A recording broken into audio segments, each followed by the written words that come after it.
Facebook. They literally did something that I can't believe Fantasy Flight did not expect anybody to do. They said, we're going to fix this. Yeah, This I'm is a just broken laughing. in half frigate.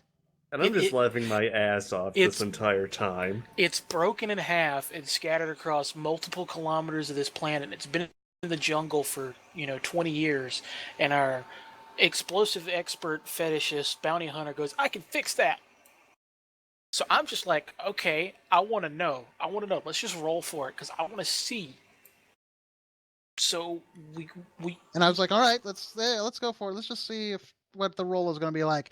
By the way, it's going to be because of this, this challenge and this, and I even flipped a destiny point to make it even harder. You had to do some research to figure out what kind of role this would be. The pile of dice. lagged the game. She pushed the button. The dice went up. The dice came down. And she succeeded in finding the materials to be able to salvage the damn thing. And then Alistair had to see, can we lift up this thing to put it near the other one? The other half of it. Not nearly as impressive a role, but still he succeeded. Did you let them know? Let Fantasy Flight know? Yes. Not with any direct tags or anything. Oh, okay. Probably. I would have should. direct tagged them. Say He's going to tell them in person. Yeah, when I go to Gen Con this year, I have the link to his Facebook page with the picture on it, showing all the dice, and I have it saved on my phone, and I'm gonna go up to say, so guys, this adventure that you had written, I don't think you took into account that players are players, and this is what they did, and show them that picture. And he hasn't gotten to the best part, which is actually the role he's got the picture of, because we found the parts and we moved the back end of the ship, but we still had to do the role to fix it. Because there's no shipyard, so this is going to be an amazingly hard role. And again, I think a destiny point got spent to make it harder. You spent a destiny point to And you still throw got the it. setback.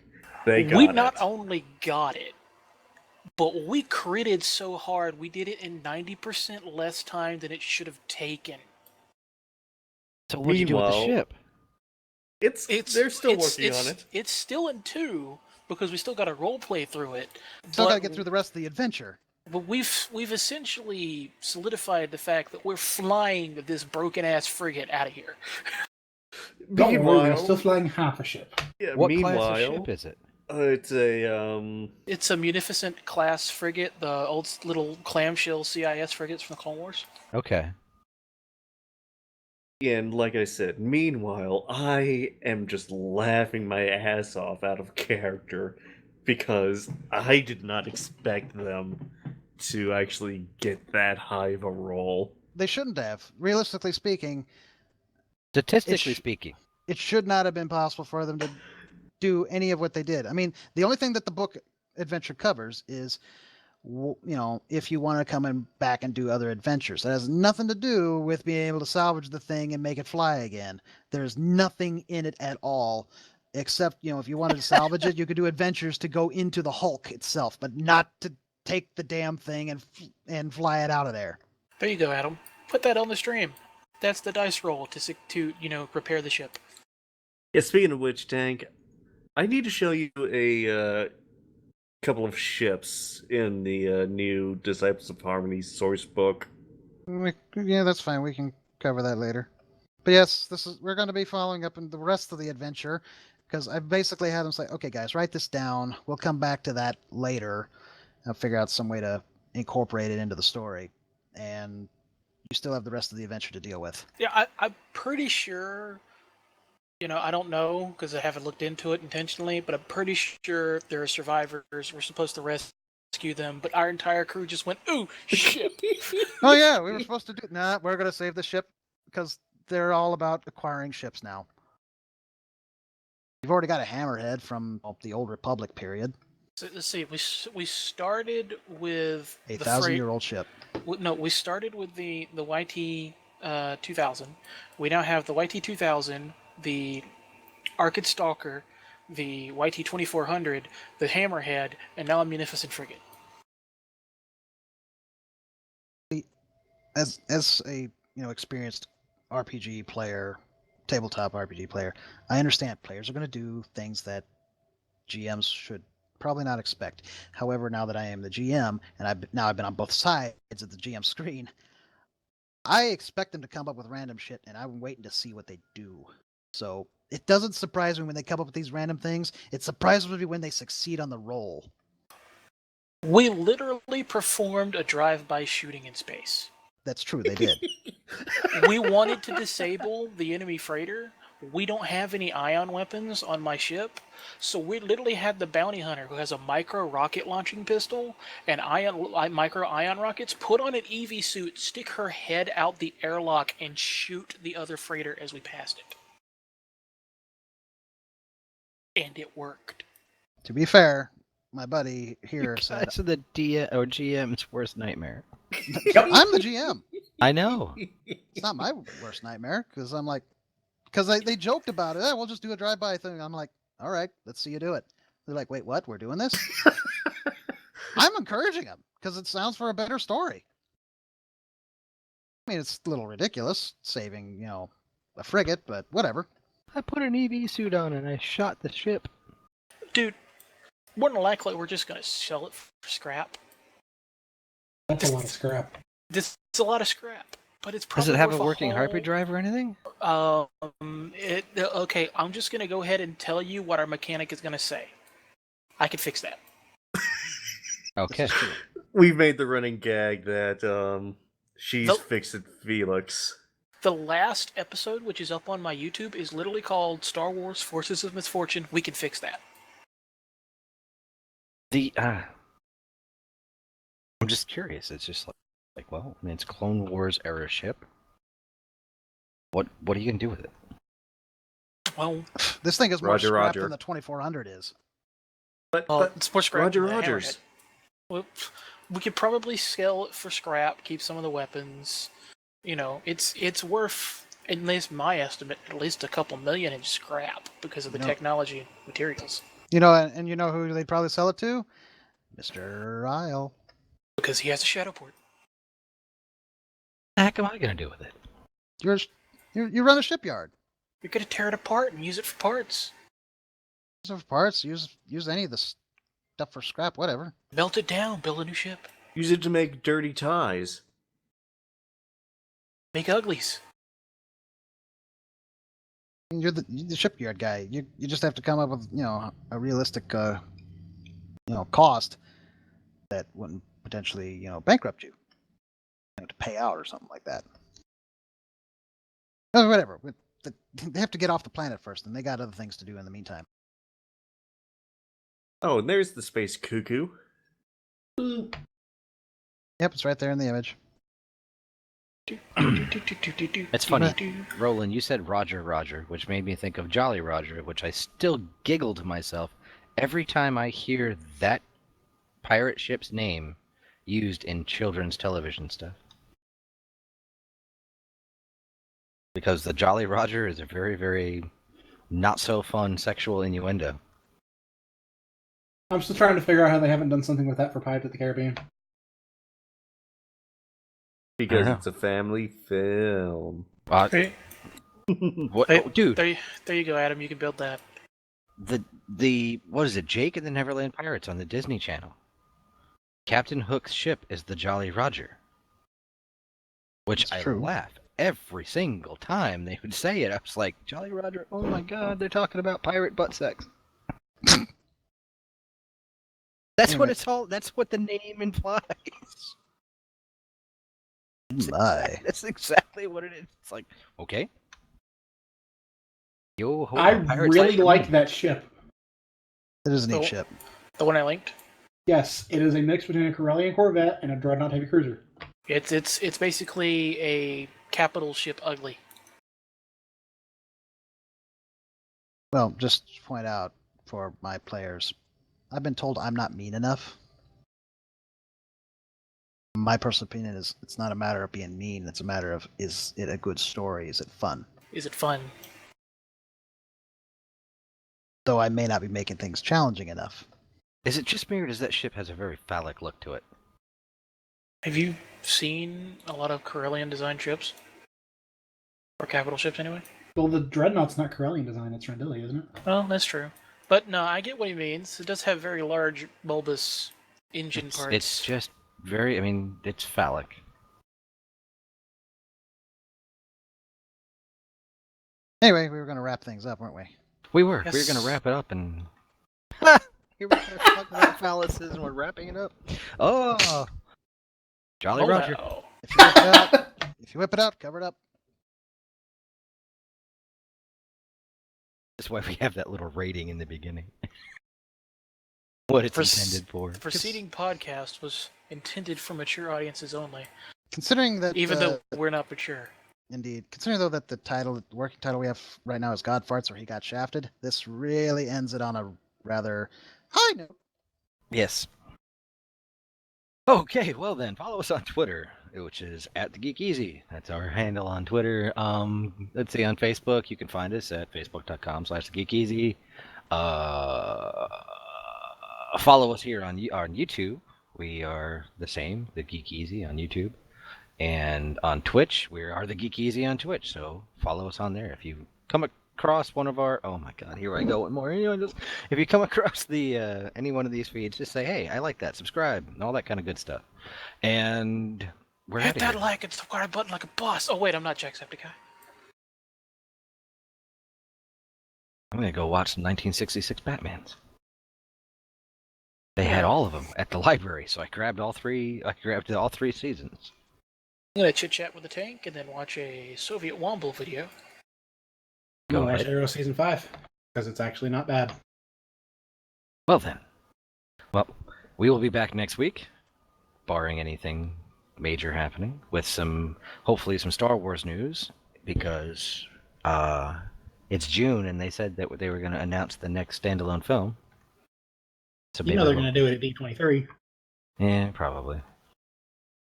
I want to talk a little of the Han Solo movie, because there've been a lot of behind-the-scenes kind of photos coming out, and possibly some other stuff, so we'll find out. So until then, I'm Adam Isle. Who I'll be then, I have no idea. Probably someone named Axty. And I'm a real boy.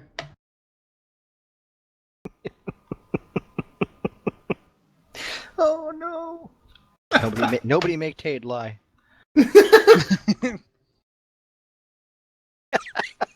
God. Okay. Say goodnight, everybody. Good night, everybody. Ciao. Later.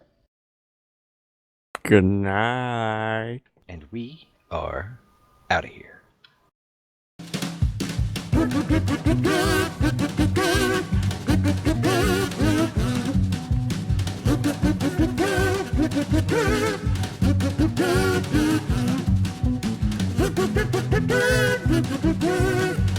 Thank you.